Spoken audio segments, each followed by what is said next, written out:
Hello guys, welcome back to the channel. मैं हूं अनामिका और फिर से हम शुरू करेंगे स्पेक्ट्रम और एनसीईआरटी के लिए आपकी समरी मॉडर्न इंडियन हिस्ट्री की। तो जैसा कि मैंने आपको बताया, हम यहाँ पे काफी डिटेल में डिस्कशन कर रहे हैं और आई होप कि आपको ये लेसन्स अच्छे भी लग रहे हैं।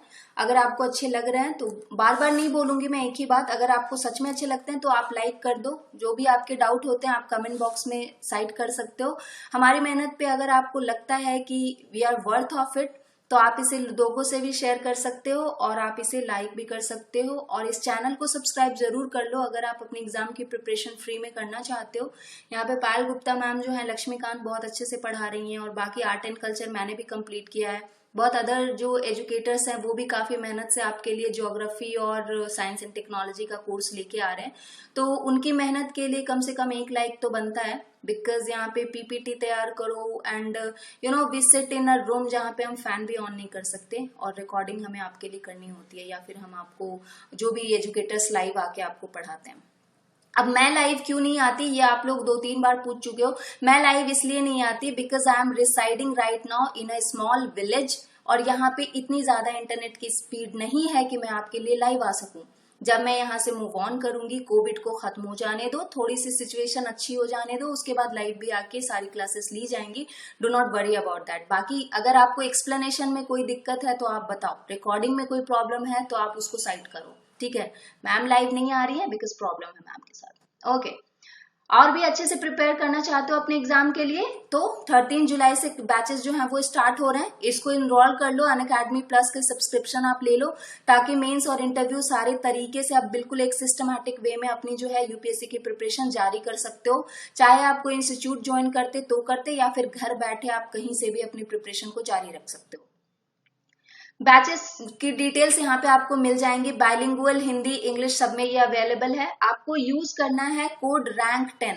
कोई भी कोड यूज करने पे आपको डिस्काउंट 10% मिलता है, बट रैंक 10 के यूज करने से आपको अदर बेनिफिट्स भी मिलते हैं। बुक्स के पीडीएफ, हैंड रिटन नोट्स और पर्सनलाइज मेंटोरशिप आपको दी जाती है। और किसी भी तरीके की कोई दिक्कत है तो आपकी सारी क्वेरी यहाँ पे रिजॉल्व की जाती है। आप यहाँ पे सब्सक्रिप्शन की जो अमाउंट है वो देख सकते हो। आपको जिसमें भी इंटरेस्ट है, 12 मंथ्स 24 मंथ जिसमें भी आपको लेनी है, आप सब्सक्रिप्शन ले सकते हो। हम डिस्कस कर रहे हैं advent of Europeans and consolidation of British power in India. ये लास्ट चैप्टर, इस चैप्टर का लास्ट पार्ट होगा जहां पे हम इसे खत्म करेंगे। थोड़ा लंबा ये चला बिकॉज मैंने आपको बताया कि हम थोड़े एक्सप्लेनेशन इसके ज्यादा रख रहे हैं ताकि मेंस में आपके काम आ सके, राइट। अब यहाँ पे आज जो है ना, एक बहुत इंपॉर्टेंट चीजें हम डिस्कस करेंगे। अभी तक में हमने क्या क्या पढ़ लिया, अगर आपने पिछले सीरीज देखे हैं, पिछले लेसन्स देखे हैं तो आपको पता होगा हमने क्या क्या कंप्लीट किया। Advent of Europeans in India में हमने बहुत सारी चीजें देखी, जैसे कि पिछले लेसन में हमने डच के बारे में देखा, उनका डिक्लाइन भी देखा। फिर उसके बाद इंग्लिश ने कैसे अपनी सुप्रीमेसी बनाने के लिए डिफरेंट डिफरेंट रीजन्स में अपनी फुटहोल्ड को रखा। हमने साउथ की बात करी, फेवरेबल कंडीशन की बात करी, बंगाल में फुटहोल्ड की बात करी, फरमान जो फारूक शियार ने जारी किया उसके बारे में बात करी, और किस तरीके से क्राउन के कहने पर 2 इंग्लिश कंपनीज को मर्ज करके ट्रेडिंग की जो है इजाजत दी गई, वो हमने देखा। कुछ एक जो क्रोनोलॉजी थी ईयर्स की वो भी हमने देखी एट अ ग्लांस, मतलब आप कह सकते हो जो भी फॉर्मेटिव ईयर्स रहे ईस्ट इंडिया कंपनी की। उसके बाद हम डिस्कस कर रहे थे आपके कुछ क्वेश्चंस, प्रीलिम्स के क्वेश्चन। पता नहीं आपने कितना यहाँ पे स्कोर किया या नहीं किया। आप लोग कोई भी कमेंट बॉक्स में आंसर तो करते नहीं हो साइड, तो आपसे मैं ये पूछूंगी नहीं, क्वेश्चन बस आपको दे दूंगी, आपको पढ़ना है तो पढ़ो, नहीं पढ़ना है तो भाई आपकी मर्जी है, हमारा काम से बोलना है आपको। ओके, फ्रेंच जो है इसके बारे में हमने पढ़ा था कि किस तरीके से इन्होंने अपनी फैक्ट्री लगाई थी और किसके परमिशन से लगाई थी। मैंने आपको कहा था ये कि ये याद रखिएगा कि इन्होंने जो है काफी ज्यादा इंपॉर्टेंस इनका यहाँ पे फ्रेंच को लेके रहता है, क्योंकि यहाँ पे बहुत सारी चीजें आपके प्रीलिम्स पॉइंट ऑफ व्यू से इंपॉर्टेंट रहेंगी। पहली फैक्ट्री कहाँ और सेकंड फैक्ट्री कहाँ, इस पे मैंने एम्फोसाइज भी किया था।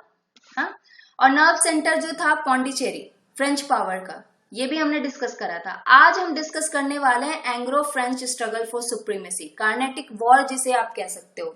तो ये ध्यान में रखना, एंग्लो फ्रेंच स्ट्रगल या कार्नेटिक वॉर दोनों एक ही चीजें हैं, दोनों अलग अलग नहीं है। अब इसको थोड़ा सा हम एक्सप्लेन करके पढ़ेंगे, थोड़ा सा लेंदी ये जाएगा, क्यों ये भी बता देती हूँ। ये आपके वर्ल्ड हिस्ट्री का पार्ट है।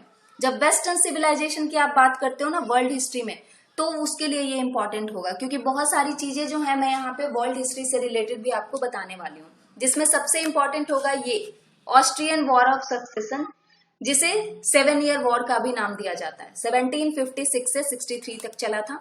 तो ये 7 ईयर वॉर आपके मॉडर्न हिस्ट्री पार्ट के लिए भी काफी इंपॉर्टेंट रहेगा। ठीक है, तो ये शुरू क्यों हुआ? हाँ, सबसे पहला क्वेश्चन, तो ये जो स्टार्ट हुआ था ना, ये बस सुप्रीमेसी साउथ इंडिया में अपना करने के लिए स्टार्ट हुआ था। ठीक है, कौन सा साउथ इंडिया वाला पार्ट था? ये जो आर्कट वाला रीजन है, जिसे हम कर्नाटक रीजन कहते हैं, इसी रीजन को सुप्रीमेसी हासिल करने के लिए दोनों के बीच में कॉन्फ्लिक्ट हुआ, और यही जो है वो 7 ईयर वॉर जो था उससे रिलेटेड था। और इस ईयर में दोनों फ्रेंच और इंग्लिश दोनों अपनी अपनी सुप्रीमेसी बनाना चाहते थे, और जिसके कारण कि ये कार्नाटिक वॉर्स इंडिया में शुरू हुए थे। अब कहा जाता है कि ये जो ऑस्ट्रियन वॉर ऑफ सक्सेशन था, ये इमीडिएट रीजन बना इस वॉर, यहाँ पे कार्नाटिक वॉर के होने का इंडिया में। कैसे, यही आपको आज मैं डिस्कस करूंगी, जो कि वर्ल्ड हिस्ट्री से होगा। और हाँ, आपको ये भी बता दूं, जो भी मैं बोलती हूँ ना, यहाँ पे अगर यहाँ स्लाइड में नहीं लिखा हुआ है तो आप अपने नोट्स बनाओ। ठीक है, जैसा कि मैं आपको बार बार बोलती हूँ, जब तक अपने नोट्स आप नहीं बनाओगे ना, तो देयर इज नो यूज। चाहे वो कोई भी हो, चाहे वो मैं हूँ, चाहे वो पायल गुप्ता मैम हो, चाहे वो आरती मिश्रा मैम हो, कोई भी आपकी हेल्प नहीं कर पाएगा। कोई भी एजुकेटर सिर्फ आपको गाइड कर सकता है, but you have to evolve your way of thinking, your way of writing and your way of approaching, because UPSC is all about that only। कल को आप ऑफिसर बन जाते हो तो आपके डिसीजन लेने के लिए मैं थोड़ी ना बैठी रहूंगी, या कोई और तो बैठा नहीं रहेगा, है ना। आपको डिसीजन खुद लेने होते हैं, तो हम आपको बस यहाँ पे गाइड कर सकते हैं, ताकि आपको हमारी जरूरत बाद में ना पड़े। आप खुद इंडिपेंडेंट हो जाओ और आप अच्छे से अपनी प्रिपरेशन जो है वो जारी रख सको, और आप एग्जाम 1-2 बार में जल्दी से क्लियर कर लो, राइट। सो आपको किसी पे डिपेंडेंट यहाँ पे नहीं होना, चाहे वो कोचिंग इंस्टीट्यूट हो, चाहे वो हम ही क्यों ना हो, बिकॉज हम यहाँ पे सिर्फ आपको गाइड इसलिए कर रहे हैं ताकि आप अपनी गलतियों से सीख के अपने नोट्स अच्छे से बना के और बढ़िया ढंग से अपनी प्रिपरेशन कर सको। ठीक है, okay, enough of the lecture. हाँ, हम बात कर रहे थे कि क्यों ये ऑस्ट्रियन वॉर ऑफ सक्सेशन जो है वो इमीडिएट रीजन बना। क्यों बना आपको बताती हूँ। बिगिनिंग थी 1713 की, जब इंग्लैंड का एक ट्रेड पार्टनरशिप था स्पेनिश कॉलोनीज के साथ, और एक्सचेंज में स्पेनिश को राइट था कि वो ब्रिटिश शिप्स को सर्च आउट कर सकते थे, ताकि वो ये अश्योर कर सके, मेक श्योर कर सके कि वो सारे टर्म्स जो ट्रीटीज में लिखे हुए थे ना, वो उसको फॉलो कर रहे हैं या नहीं कर रहे हैं। लेकिन जब ज्यादा इन्होंने मतलब टांगे अड़ाना शुरू किया तो इससे हो गई कॉन्फ्लिक्ट। इसीलिए 1744 आते आते इन लोगों के बीच में छिड़ गया युद्ध। और भी बहुत सारे रीजंस थे, सिर्फ यही एक रीजन नहीं था। यूरोप में उस समय ऑस्ट्रियन थ्रोन को लेके काफी ज्यादा कॉन्फ्लिक्ट हो रहा था, स्ट्रगल हो रहा था ब्रिटेन और फ्रेंच के बीच में कि कौन इस ऑस्ट्रिया वाले रीजन पे जो है वो राज करेगा, कौन इस गद्दी को जो है वो अपनाएगा। इसे ही हम कहते हैं वॉर ऑफ ऑस्ट्रियन सक्सेशन, जो कि स्पिल्ड हुआ था अदर कॉलोनीज में भी, सिर्फ ये स्पेनिश कॉलोनीज में नहीं फैला हुआ था, ये अदर कॉलोनीज में भी जो है स्पिल्ड हो गया था। इसीलिए हम इसे किंग जॉर्ज वॉर भी कहते हैं। तो Austrian war of succession is also known as king George war, ये ध्यान में रखना, नोट डाउन कर लो आप इसे। कुछ चीजें मैं जानबूझ के छोड़ती हूँ ताकि आप लिख सको, और इसीलिए मैं एक्सप्लेन करती हूँ इसको, क्योंकि ये चीजें पढ़ने से जब मुझे याद आ जाती हैं, तो आप भी जब अपना नोट्स बना के लिखोगे ना, तो फिर आपको कुछ चीजें पढ़ने से बाकी की चीजें खुद ब खुद दिमाग में स्ट्राइक हो जाती हैं। अब ये 7 ईयर वॉर जो था ना, 1756 से 63 तक जो चला था, ये मेजर कॉन्फ्लिक्ट हुआ बिफोर फ्रेंच रिवॉल्यूशन। ये मेजर कॉन्फ्लिक्ट था जिसने दो जो इंपॉर्टेंट ग्रेटर पावर्स थे यूरोप के, उनको उलझा के रख दिया। जनरली फ्रांस, ऑस्ट्रिया, स्वीडन और रशिया, ये एक तरफ थे, और दूसरी तरफ थे प्रशिया, हैनोवर और ग्रेट ब्रिटेन, और भी बहुत सारे मतलब स्टेट, वो दूसरी तरफ। इसीलिए कि ऑस्ट्रियन गद्दी पे कौन बैठेगा, इनके बीच में छिड़ गया एक युद्ध, जिसे हम वॉर ऑफ ऑस्ट्रियन सक्सेशन का नाम देते हैं। अब ये तो हुआ वहां पे यूरोप में हो रहा था, लेकिन एंग्लो फ्रेंच कॉन्फ्लिक्ट जो साउथ इंडिया में होना शुरू हुआ, वो इसलिए होना शुरू हुआ क्योंकि जो पॉलिटिकल एम्बिशंस थे ये यूरोपियन पावर्स के, ये चाहे फ्रेंच हो या इंग्लिश हो, इनके ये जो पॉलिटिकल एम्बिशंस थे वो काफी ज्यादा बढ़ने इसलिए शुरू हो गए क्योंकि इंडियन रूलर्स इस समय वीक साबित हो रहे थे। जैसे कि कहते हैं ना, जब वैक्यूम क्रिएट होता है, जब हवा का दबाव कम होता है या कहीं पे हवाएं कम होती हैं तो दूसरी जगह से हवाएं उसको फिल करने के लिए आती हैं। ज्योग्राफी अगर याद आ रहा हो तो उसी तरीके से जब यहाँ पे नेटिव रूलर्स कमजोर पड़ गए तो ये यूरोपियन पावर अपनी अपनी सुप्रीमेसी को बनाने में जुट गए। फ्रेंच ने ये सोचा कि एक एम्पायर हमें इंडिया में बनाना है, इंग्लिश ने भी सेम चीज सोची। उस समय एक आपको पूरे सीरीज में एक नाम आएगा डुप्लिक्स का। काफी ज्यादा उन्होंने प्रोसेस को एक्सेलरेट किया, उन्होंने इंडियन पॉलिटिक्स में अपनी टांगे अड़ाई, उन्होंने बहुत सारी रणनीतियां बनाई ताकि वो अपनी सुप्रीमेसी को बिल्कुल अश्योर कर सकें। उसी तरीके से उन्होंने भी, इंग्लिश मैन ने भी पॉलिटिकल रोल जो है वो फ्रेंच की तरह फॉलो अप करना शुरू कर दिया ताकि वो भी यहाँ पे जो है उनको बराबरी की टक्कर दे सकें। और यही जो एंग्लो फ्रेंच कॉन्फ्लिक्ट था, जो कि पॉलिटिकल सेंस सदर्न इंडिया को ऑक्यूपाई करने के लिए शुरू हुआ था, यही आपका कार्नाटिक वॉर का इंडिया में रीजन बना। अब इमीडिएट रीजन ये कैसे था ऑस्ट्रियन वॉर ऑफ सक्सेशन, इसको एक्सप्लेन करती हूं मैं कि 1740 में जब वहां पे फ्रांस और इंग्लैंड का यूरोप में एक जो है दोनों के बीच में टशल स्टार्ट हो गए थे, दोनों के बीच में कॉन्फ्लिक्ट होने शुरू हो गए थे कि ऑस्ट्रिया वाले रीजन पे कौन ऑक्यूपाई करेगा उसको।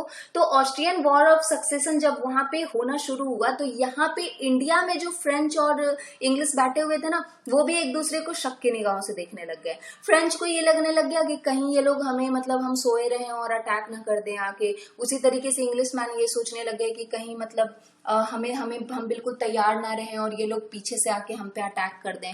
तो वहां पे जो कहते हैं ना, वहां पे जो गूंज हुई, मतलब वहां पे जो चीज गिरी उसकी गूंज यहाँ इंडिया तक इनको सुनाई दे दी और दोनों ने सस्पिशियस, बस सस्पिशन के बेस पे एक दूसरे से छेड़ दी पूरी की पूरी युद्ध।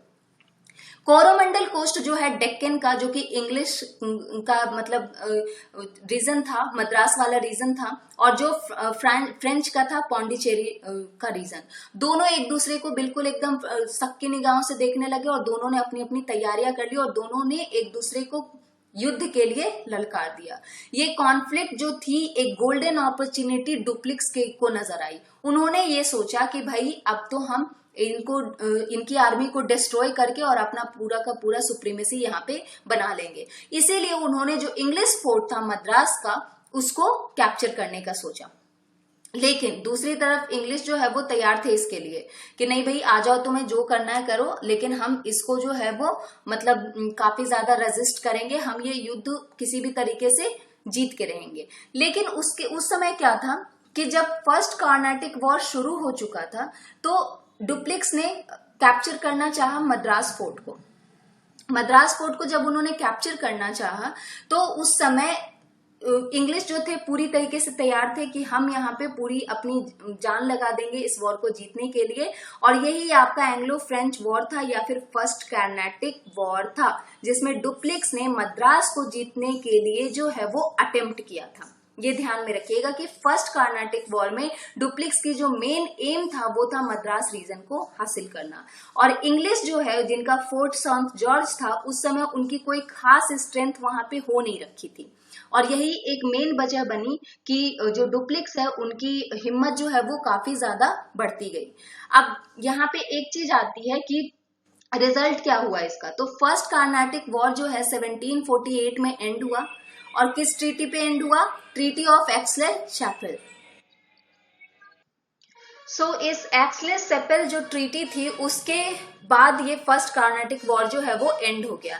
इस वॉर के एंड होने के बाद ये ट्रीटी जो साइन हुई उसमें ये डील किया गया कि जो मद्रास है वो वापस अंग्रेजों को, जो इंग्लिश से ब्रिटेन के थे, उनको वापस दे दिया जाएगा और उसके बाद जो नॉर्थ अमेरिका की जो टेरिटरी इन लोगों ने ले रखी थी वो फ्रेंच को वापस कर दी जाएगी। तो दोनों ने जो जो चीजें अपनी शर्तें रखी थी उसको पूरी कर ली। अब ये बात कही जाती है सिग्निफिकेंसेस में, अगर आप आते हो कि फर्स्ट कार्नाटिक वॉर के क्या क्या सिग्निफिकेंसेस थे, तो उसमें एक चीज आती है कि this was an eye opener for the Europeans in India. It revealed that a small disciplined army could easily defeat a much larger Indian army. It proved the potentiality of Western military system of warfare. अब इसको explain करती हूँ मैं। जैसा कि मैंने आपको बताया कि जो इंग्लिश है, उन्होंने इंग्लिश के जो फोर्ट थे मद्रास वाले फोर्ट को, वहां पे फोर्ट संजौर में उनकी पकड़ काफी ज्यादा, स्ट्रेंथ जो है उनकी काफी ज्यादा कमजोर पड़ रही थी। तो उस वजह से फ्रेंच को काफी ज्यादा हिम्मत मिल गई और उन्होंने मद्रास वाले रीजन को कर लिया कैप्चर। किले में जो है घेराबंदी कर ली और मद्रास को पूरा कैप्चर कर लिया। उस समय का जो ये नवाब थे कर्नाटक के, वो थे आपके अलवरुद्दीन। अब उन्होंने ये सोचा कि भाई ये मद्रास और पौंडीचेरी दोनों को दोनों तो मेरे कंट्रोल में है, सो मेरे रहते हुए विदाउट मेरे परमिशन कैसे ये दो फॉरेनर्स जो है मेरी ही टेरिटरी में आके फाइट कर सकते हैं, बिना मेरी परमिशन लिए ये क्यों इस तरीके की फाइट मेरी ही टेरिटरी में आके कर रहे हैं। क्योंकि मद्रास को तो कैप्चर कर लिया था फ्रेंच ने, और इसी चीज से जो नवाब है वो हो गए गुस्सा, क्योंकि इन्होंने इनसे परमिशन नहीं ली थी और इनको ये जो है बिल्कुल एक अपने गट्स पे इनके बात आ गई। सो उसके बाद डुप्लिक्स और नवाब के बीच में हो गया कॉन्फ्लिक्ट और उन्होंने क्या किया, एक युद्ध छेड़ दिया नवाब ने इनके खिलाफ, डुप्लिक्स के खिलाफ। अब यहाँ पे आर्मी कितनी ज्यादा थी मैं बता दूं कि नवाब के पास ऑलमोस्ट 10,000 की आर्मी थी और डुप्लिक्स के पास सिर्फ और सिर्फ 500 लोग थे, इनके जो सोल्जर्स थे। अब ये फाइट हुई और ये फ्रेंच जो है वो इजिली विन हो गए, इन्होंने यहाँ पे जीत हासिल करी। तो इसीलिए कहा जाता है कि अगर एक आपके पास डिसिप्लिन्ड आर्मी है तो 500 की भी है ना तो भी 10,000 सैनिकों को हरा सकती है। और यही ये प्रूफ करता है कि इनकी जो वेस्टर्न जो मिलिट्री सिस्टम ऑफ वॉरफेयर थी वो इतनी ज्यादा अच्छी थी कि इनके 500 के सैनिकों ने पूरे 10,000 के सैनिकों की जो तादाद थी उसको हरा दी। यही इसके सिग्निफिकेंसेस थे। और दूसरे कि इसके बाद ये जो एंग्लो फ्रेंच कॉन्फ्लिक्ट है वो डेक्कन में काफी ज्यादा इंपॉर्टेंस के रूप में इसलिए उभर के आया क्योंकि फिर नेवल फोर्सेस की भी इंपॉर्टेंस यहाँ पे जो है वो समझ में आने लग गई थी। अब उसके बाद की चीजें देखते हैं कि इसके बाद क्या हुआ। So second Carnatic war. अब सेकेंड कार्नाटिक वॉर होने के क्या क्या रीजंस थे। सेकेंड कार्नाटिक वॉर जो है आपका ये 1748 में निजाम ऑफ हैदराबाद, निजाम और मुल्क असफ जाह जब डाइड हुए थे तब जाके ये इनके लिए वॉर ऑफ सक्सेशन जो है ये शुरू हुआ था। अब चलिए इसको मैं थोड़ा सा बिल्कुल एक अपने लैंग्वेज में समझाती हूँ तो अब आपको अच्छे से समझ में आएगा। ठीक है, 2-3 चीजें बस आपको ध्यान में रखनी है। सबसे पहले आप ये देखिए, ये फिगर से आपको सब समझ में आ जाएगा। हम इस रीजन की बात कर रहे हैं जो ये मैसूर वाला रीजन है ना, यहाँ पे ये चीजें जो है वो स्टार्ट हो चुकी थी। अब इस फिगर से आपको मैंने समझ में आ ही गया होगा कि ये कार्नाटिक वाले रीजन के लिए ये सारे युद्ध जो है वो हो रहे थे। सेकेंड कार्नाटिक वॉर क्यों होता है। डुप्लिक्स थे फ्रेंच जिन्होंने मुजफ्फर जंग को सपोर्ट किया, और नासिरगंज थे जो कि उनको इंग्लिश ने सपोर्ट किया। 1748 में उसी तरीके से जो निजाम ऑफ हैदराबाद की जब मृत्यु हुई तो उनके लिए जो उनकी जो राजगद्दी थी उसके लिए हो गई, मतलब क्वारल शुरू हो गया उनके राजगद्दी के लिए कि कौन उस पर बैठेगा। तो उनके बेटे भी लड़ रहे थे नासिरगंज और उनके जो पोते थे ग्रैंडसन थे उनके बीच में भी, मोहम्मद अली के बीच में भी हो गई युद्ध शुरू। ठीक है, मुजफ्फर जंग के बीच में हो गई युद्ध शुरू। इसी तरीके से सिमिलरली फॉर आर्किट रीजन, जो भी ये कार्नाटिक वाला रीजन था जो कि कैपिटल था कार्नाटिक का, वहां पे नवाब जो थे अनवरुद्दीन और चंदा साहिब, इन दोनों के बीच में हो गई युद्ध शुरू। तो नवाब पोस्ट के लिए इस रीजन में हो रहा था और निजाम पोस्ट के लिए हैदराबाद वाले रीजन में ये दोनों युद्ध कर रहे थे। अब इनके सपोर्ट में कौन कौन थे यहाँ पे आपको समझ में आ गई बात। ठीक है, दोनों ये जो यूरोपियन पावर्स थे फ्रेंच और इंग्लिश, दोनों ऑपोजिट साइड में अपने अपने कैंडिडेट्स को लेके हो गए खड़े। इंग्लिश ने मोहम्मद अली को ले लिया और उसके बाद नासिरगंज, दोनों हैदराबाद और कर्नाटक रीजन में, और फ्रेंच ने ले लिया मुजफ्फर जंग को और चंदा साहिब को। अपने अपने कैंडिडेट इन्होंने कर दिए अपॉइंट, जैसे कि एक इलेक्शन होने जा रहा हो। ओके, अब यहाँ पे जब ये युद्ध होना शुरू हुआ तो उसके बाद जो है जो हैदराबाद के नासिर जंग थे उनकी इन्होंने कर दी हत्या और उसके बाद यहाँ पे इनको बिठाया गया। आप इस स्लाइड में ये सारी चीजें पढ़ सकते हो किनको किनको कहाँ कहाँ जो है वो बिठाया गया था। ठीक है। सेकेंड कार्नाटिक वॉर में फ्रेंच ने सपोर्ट किया था मुजफ्फर जंग को और चंदा साहिब को डेक्कन और कार्नाटिक रीजन में। उसी तरीके से इंग्लिश ने नासिरगंज और अलवरुद्दीन को। कंबाइंड जो आर्मी थी मुजफ्फर जंग की, चंदा साहिब की और फ्रेंच की, उन्होंने डिफीट किया और उसके बाद अनवरुद्दीन की जो है वो हत्या कर दी बैटल ऑफ अंबर में, जो कि वेलोर में हुआ था 1749 में। इस फिगर से आपको ये समझ में आ गया। इसके बाद जो है मुजफ्फर जंग को सूबेदार बनाया जाता है डेक्कन का और डुप्लिक्स को गवर्नर अपॉइंट किया जाता है मुगल टेरिटरी का। अब डुप्लिक्स को ऐसा लगता है कि अब हमारी सुप्रीमेसी जो है वो डेक्कन रीजन पे बन चुकी है। अब यहाँ पे फ्रेंच पावर को इस एरिया में कि और ज्यादा ये बढ़त ना कर लें, उन्होंने इंग्लिश ने क्या किया, मोहम्मद अली को सपोर्ट करने का सोचा। और उसके बाद होता है सीज ऑफ ये आर्कट रीजन। रॉबर्ट क्लाइव जो थे उस समय लेटर जो गवर्नर ऑफ बंगाल जाके बने थे, रॉबर्ट क्लाइव ने आर्कट वाले रीजन पे अटैक किया, क्योंकि वो ये चाहते थे कि अब ये जो रीजन हमारे पास बचा हुआ ये भी कहीं उनके हाथ में ना चला जाए। तो उन्होंने ये जो है कैपिटल ऑफ कार्नेटिंग, जिसके थ्रू जो ब्रिटिशर्स की जो विनिंग हुई थी उसके लिए इन्होंने जो है वो अटैक कर दिया। आफ्टर बहुत सारे बैटल जो है वो यहाँ पे इन दोनों ने लड़े और उसके बाद फिर फाइनली जो है चंदा साहिब को मार दिया गया और उसके बाद मोहम्मद अली ने यहाँ पे अपने आप को नवाब ऑफ कार्नाटिक के रूप में स्थापित किया। ठीक है, तो ये था आपका सेकेंड कार्नाटिक वॉर। अब आपको जो है बहुत सारी चीजें इस तरीके से भी याद रखनी है कि आपसे मेनली क्वेश्चन ये पूछा जाता है कि ये जो फर्स्ट कार्नाटिक वॉर हुआ वो कौन सी ट्रीटी पे एंड हुआ, तो एक्सलेस-सेपल तो फर्स्ट कार्नाटिक वॉर था। सेकेंड कार्नाटिक वॉर जो है वो एंड हुआ था ट्रीटी ऑफ पौंडीचेरी पे, 1754 में ये हुआ था। ठीक है, ये ध्यान में रखिएगा, ट्रीटी ऑफ पौंडीचेरी पे ये वॉर एंड हुआ था। अब आता है आपकी बारी थर्ड कार्नाटिक वॉर की। ध्यान में रखिएगा बैटल ऑफ वॉन्डिवोस को ही थर्ड कार्नाटिक वॉर कहा जाता है। 1756 में क्या हुआ था, एक बहुत ज्यादा जो बड़ा वॉर होना शुरू हुआ था जो कि 7 ईयर वॉर था, जिसके बारे में मैं आपको ऑलरेडी बता चुकी हूँ। वो जब 7 ईयर वॉर वहां यूरोप में स्टार्ट हो चुका था, ऑस्ट्रिया वाले रीजन पे स्टार्ट हो चुका था, तो अगेन क्या है, जो ये इंग्लिश और फ्रेंच थे ये लड़ना शुरू हो गए। ऑपोजिट साइड से उन्होंने एक दूसरे को मतलब अपने अपने कैंडिडेट बना के लड़ना शुरू कर दिया और उसके असर से फ्रेंच और इंग्लिश जो थे उन्होंने यहाँ इंडिया में अपने आर्म्स और पूरी चीजें पूरी तैयारियां करके यहाँ पे जो है लड़ाई शुरू कर दी और इसलिए जो है अब यहाँ पे होता है आपका थर्ड कार्नाटिक वॉर। तो यहाँ पे नॉट ओनली साउथ इंडिया, ये थर्ड कार्नाटिक वॉर ने सिर्फ साउथ इंडिया को अफेक्ट नहीं किया बल्कि ये अदर पार्ट्स ऑफ कंट्री में भी बहुत ज्यादा स्प्रेड हुआ था। ये चीज एक अलग थी यहाँ पे। ठीक है, तो बैकग्राउंड ये था कि यूरोप में जो ऑस्ट्रिया वाला जो वॉर जब वहां स्टार्ट हुआ, जैसे कि मैंने कहा कि बर्तन वहां गिरे लेकिन जो है गूंज यहां तक सुनाई दी, है ना, वहां पे वॉर हुए लेकिन उसका असर यहाँ पे दिखा और ये थर्ड कार्नाटिक वॉर को इन्होंने मतलब शुरू कर दिया। अब होती है कि थर्ड कार्नाटिक वॉर में किसकी जीत हुई, तो एक बहुत ही ज्यादा डिसिसिव बैटल था जिसमें से कि इंग्लिश ने जीत हासिल करी और उस समय इसकी लीडरशिप कौन कर रहे थे, सर एयर कूट कर रहे थे। जनवरी 22, 1760 को बैटल ऑफ वॉन्डिवोस में इनकी जो है वो जीत हासिल हुई तमिलनाडु वाले रीजन में। फ्रेंच ने अपनी बहुत सारी जो टेरिटरी थी वो लूज कर दी इस बैटल के दौरान, जैसे कि इंपॉर्टेंट रीजन जैसे कि आपके कराईकल, माहे वाला रीजन और पौंडीचेरी वाला रीजन जो कि इनका मेन इंपॉर्टेंट सेंटर था। मैं आपको पहले भी बता चुकी हूँ, पौंडीचेरी उनका मेन इंपॉर्टेंट सेंटर था फ्रेंच का, जो इन्होंने लॉस कर दिया। अब ये ट्रीटी किस पे एंड हुई, the war ended with the treaty of Paris in 1763। बहुत इंपॉर्टेंट है, पूछा भी जा चुका है एग्जाम में। पहला याद हो गया आपको एक्सलेस-सेपल, थर्ड आपको ट्रीटी ऑफ पेरिस और फिर battle of Wandiwash, second Carnatic war, ये ध्यान में रखिएगा।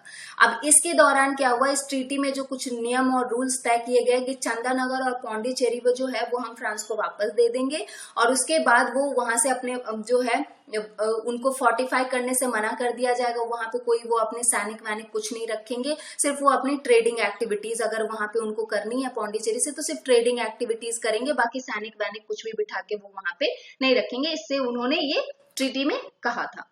रिजल्ट क्या हुए इसके, सिग्निफिकेंसेस क्या हुए इसके, इसका रिजल्ट ये हुआ कि फ्रेंच की जो भी होप थी कि हमें एक सुप्रीमेसी हासिल करनी है, एक एम्पायर बिल्ड करना है इंडिया में, वो कम्प्लीटली वैनिश्ड हो गया, कम्प्लीटली डैश्ड हो गया, हट गया।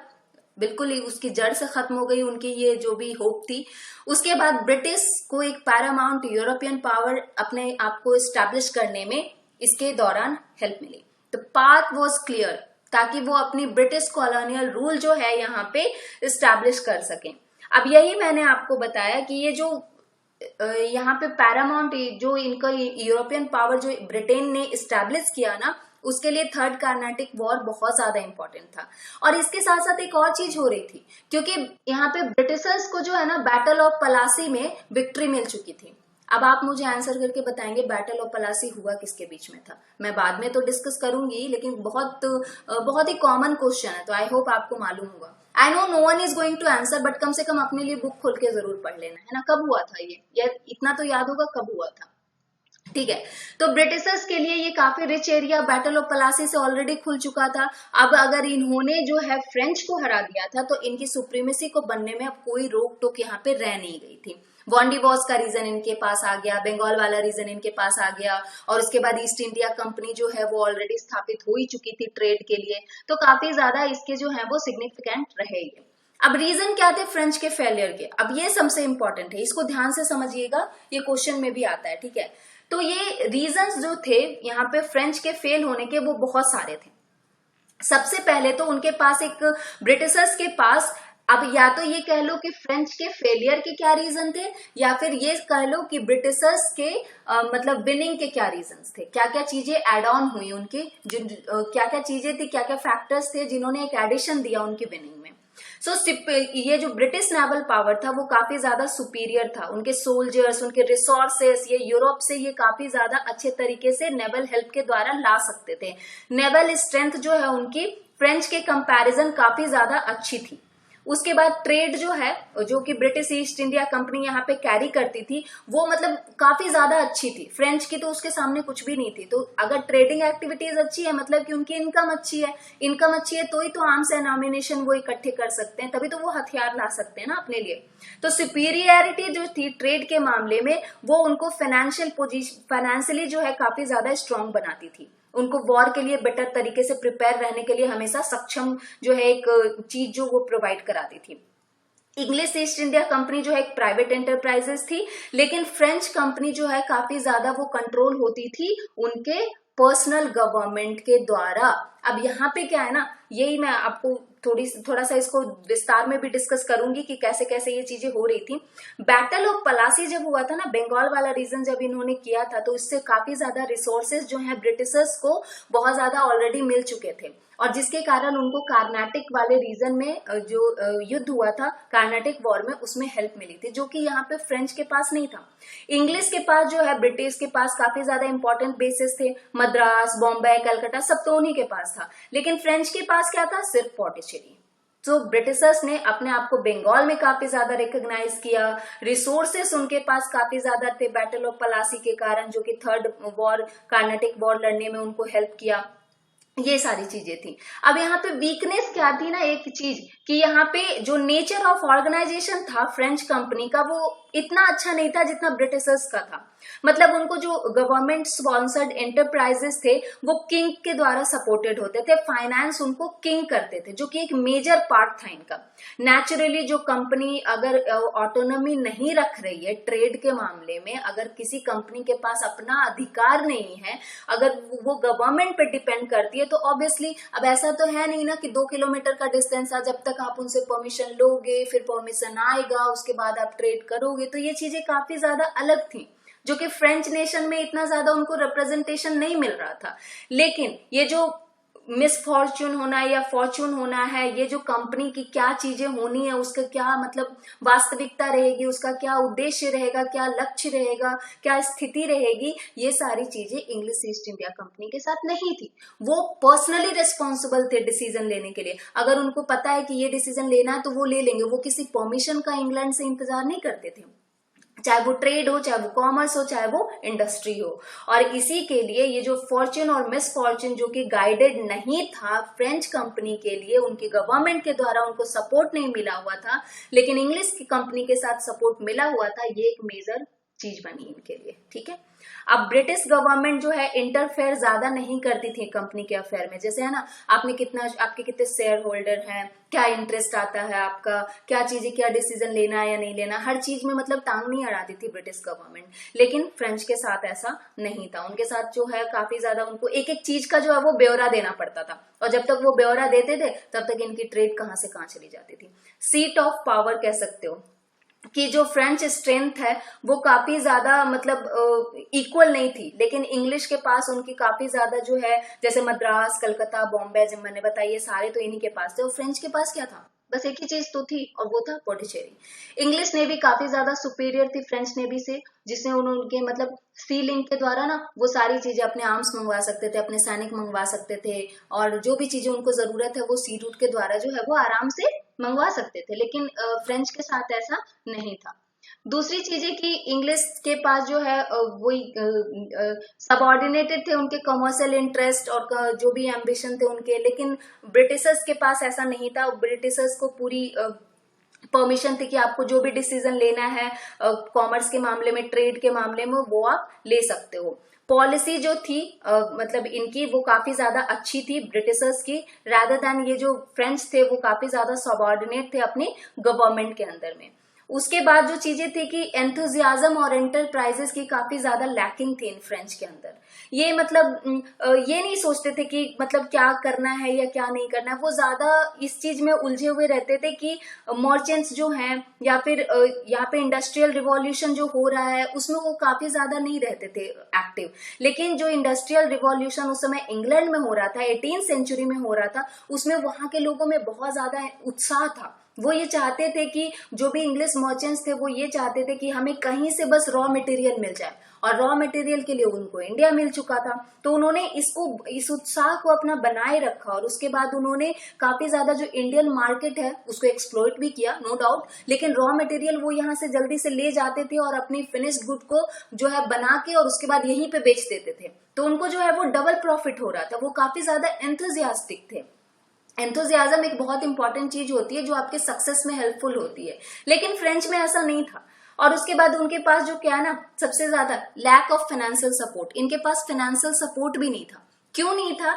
क्योंकि ये जो इनके इंग्लिश कंपनी है, इनके ट्रेड जो है वो could not only pay its way to India, but इनको जो है ना लोन भी मिलता था। ब्रिटिशर्स जो है, ब्रिटिश ट्रेजरी जो है, वहां से इनके मिलिट्री एक्सपेंसेस ऑफ वॉर के लिए ब्रिटिश गवर्नमेंट इनको पे भी करती थी। ब्रिटिश गवर्नमेंट ऐसा मतलब वहां के लोगों को ये कहती थी कि अगर आप हमें लोन में हेल्प करोगे या फिर अगर आप हमें इस वॉर में मतलब हेल्प दोगे तो फिर हम आपको मतलब ज्यादा रिटर्न देंगे, मतलब ऐसा लोभ देके कि आप हमें अगर सेल्फ गवर्नमेंट मतलब इस तरीके से मनी मार्केट में अगर आप हमें कुछ अच्छा सहयोग देते हो तो हम आपको एक डिसेंट रिटर्न देंगे। ऐसे ऐसे प्रलोभन देके ब्रिटिश गवर्नमेंट जो है वहां के लोगों से पैसे लेके और यहाँ पे इनको आर्म्स एंड एम्युनिशन के लिए जो है वो हेल्प देती थी। लेकिन फ्रेंच के साथ ऐसा कुछ भी नहीं था, फाइनेंशियल सपोर्ट उनको बिल्कुल नहीं मिला हुआ था। लेकिन फ्रेंच गवर्नमेंट के साथ एक चीज और मतलब अच्छी नहीं थी कि उनके पर्सनल्स काफी ज्यादा इनकम्पिटेंस थे। पर्सन जो भी इनके पास मौजूद थे वो ज्यादा अच्छे नहीं थे। जैसे कि ब्रिटिश के पास काफी ज्यादा कैपेबल सोल्जर्स थे और काफी ज्यादा इंपॉर्टेंट लीडर्स थे, जैसे कि रॉबर्ट क्लाइव थे, स्ट्रिंगर लॉरेंस थे, सर एयरकूट थे और ये सारे। लेकिन डुप्लिक्स ही थे जो सिर्फ फ्रेंच के साइड में थे। बाकी डुप्लिक्स के अलावा कोई ऐसी यहाँ पे रिनॉन पर्सनैलिटी नहीं थी, कोई भी इंपॉर्टेंट पर्सनैलिटी नहीं थी जो उनको सही गाइडेंस और ये सारी चीजें जो है वो दे सके। तो यहाँ पे बहुत सारी चीजें मतलब इंपॉर्टेंट रह भी रही थी और कुछ फैक्टर्स जो है इनके पर्सनल लेवल पे, पर्सनल गवर्नेंस लेवल पे भी काफी ज्यादा डिफर कर रही थी, जो कि एक के फेलियर और एक के विनिंग में हेल्पफुल रही। अब ये बात आपको समझ में आ गई होगी यहाँ पे। चलिए, वर्ल्ड हिस्ट्री से रिलेटेड है इसलिए आपको डुप्लिक्स के कोई रोल के बारे में भी थोड़ा सा बता देती हूँ। एज ए एडमिनिस्ट्रेशन वो 1741 में जब गवर्नर जनरल पौंडीचेरी के बनाए गए थे तो उन्होंने काफी ज्यादा जो है सेवरल प्रॉब्लम्स को फेस किया था। जैसे कि मराठा के इन्वेशन को रोका था, फेमाइन जब आया था वहां पे जो अकाल पड़ा था उसको उन्होंने हैंडल किया, अनकल्टिवेटेड लैंड को उन्होंने कल्टिवेशन में मतलब टर्न किया और ये इस तरह की चीजों में वो काफी ज्यादा एडमिनिस्ट्रेशन में उन्होंने हेल्प करी। लेकिन उनका पर्सनल लेवल पे एक ही उनमें डिमेरिट था कि उनके जो सहयोगी थे उससे उनकी बनती नहीं थी। वो काफी ज्यादा मतलब कह सकते हो कि आप डोमिनेटिंग थे अपने नेचर को लेके, वो काफी ज्यादा डोमिनेटिंग थे। तो इस वजह से डुप्लिक्स की जो एक मास्टर डिप्लोमेसी थी कि जो पहली जो 2 कार्नेटिक वॉर उन्होंने लड़े उसमें उन्होंने जीत हासिल करी, उन्होंने अपने यूरोपियन कॉन्क्वेस्ट को इंडिया में जो है वो बिल्कुल सिक्योर किया। लेकिन बाद में जाके कि उन्होंने जो डुप्लिक्स आखिर फेल क्यों हुए, क्योंकि उन्होंने उनकी जो पर्सनल रणनीति थी ना पॉलिटिकल डिसीजन लेने की, वो काफी ज्यादा डोमिनेटिंग थी। वो अपने सहकर्मियों की बात जो है वो नहीं सुनते थे।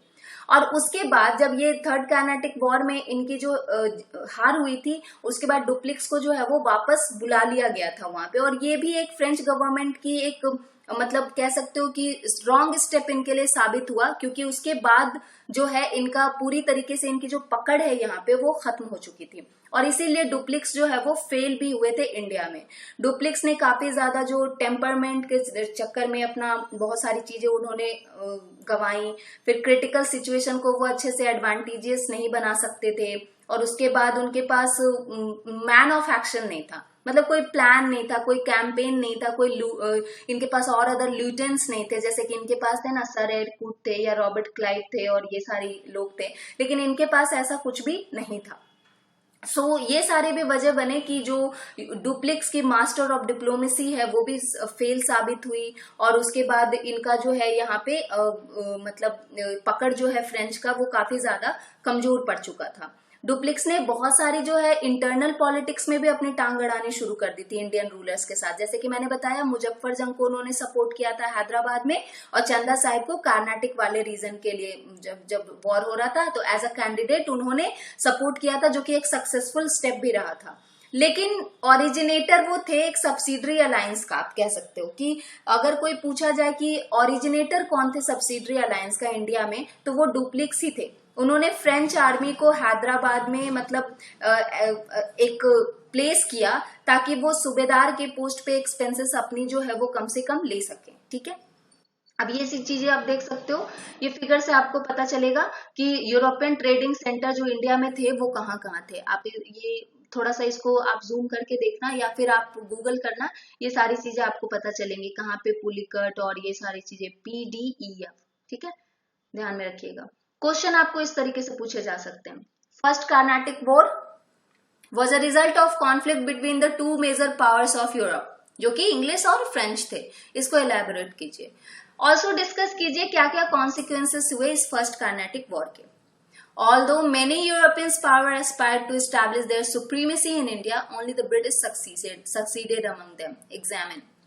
बहुत सारे यूरोपियन पावर्स ने अपने आप को इंस्पिरेशन लेके यहाँ पे सुप्रीमेसी स्टैब्लिश करने की कोशिश की, लेकिन ब्रिटिशर्स से सिर्फ सक्सेसफुल हो पाए, क्यों? तो इसके आंसर में कुछ चीजें आपको मैंने यहाँ पे दे रखी हैं। जैसे कि मैंने बताया उनका नेचर जो ट्रेडिंग का था कंपनी का वो, और जो उनकी गवर्नेंस थी पर्सनल लेवल पे वो दोनों अलग थी। ठीक है, उनका एक का फ्यूडलिस्टिक था और एक का बिल्कुल ज्यादा मतलब अलग था।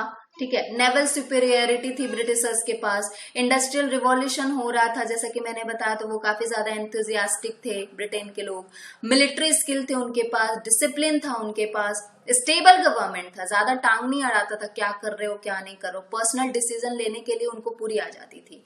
लेसर जील ऑफ रिलीजन, मतलब एक हाँ इंपॉर्टेंट चीज तो मैं यहाँ पे बताना भूल ही गई, जो ये थे ना इंग्लिश, वो ये बात नहीं भूले थे कि हम यहाँ पे primarily as a trading body आए हैं।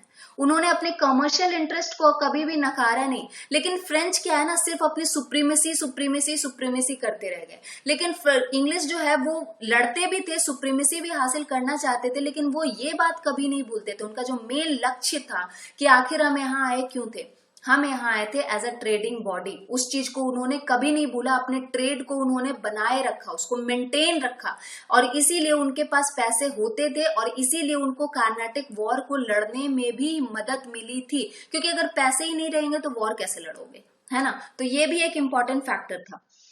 यहाँ पे एक स्लाइड छूट गया डेन्स के बारे में, जो कि थोड़े से लास्ट में आए थे। ईस्ट इंडिया कंपनी ने स्टैब्लिश किया था डेन्स ईस्ट इंडिया कंपनी 1616 में, और 1620 में उन्होंने एक फैक्ट्री फाउंड करी थी नियर तंजोर, जो कि ईस्टर्न कोस्ट ऑफ इंडिया है वहां पे। और उसके बाद उनको बस इसलिए जाना जाता है क्योंकि उन्होंने बहुत सारी मिशनरी एक्टिविटीज जो है वो यहाँ पे करी थी। कॉमर्स में इनको कुछ खास इंटरेस्ट था नहीं, ठीक है। ये ट्रेडिंग जो सेंटर्स थे वो थे। उसके बाद ये क्वेश्चन हमने डिस्कस करा। और फिर दूसरा इनका लेसर जील ऑफ रिलीजन, मतलब रिलीजन में इनको ज्यादा इंटरेस्ट नहीं था, उनको बस ये पता था कि भाई हमें ट्रेडिंग बॉडी आए हैं तो हमें ट्रेड करना है। यूज ऑफ डेट मार्केट, जैसा कि मैंने बताया ब्रिटिशर्स जो थे उनको इनको लोन प्रोवाइड कराते थे, इनके मिलिट्री एक्सपेंसेस को वो हैंडल करते थे, जबकि फ्रेंच गवर्नमेंट इसमें कोई भी इंटरेस्ट नहीं लेती थी।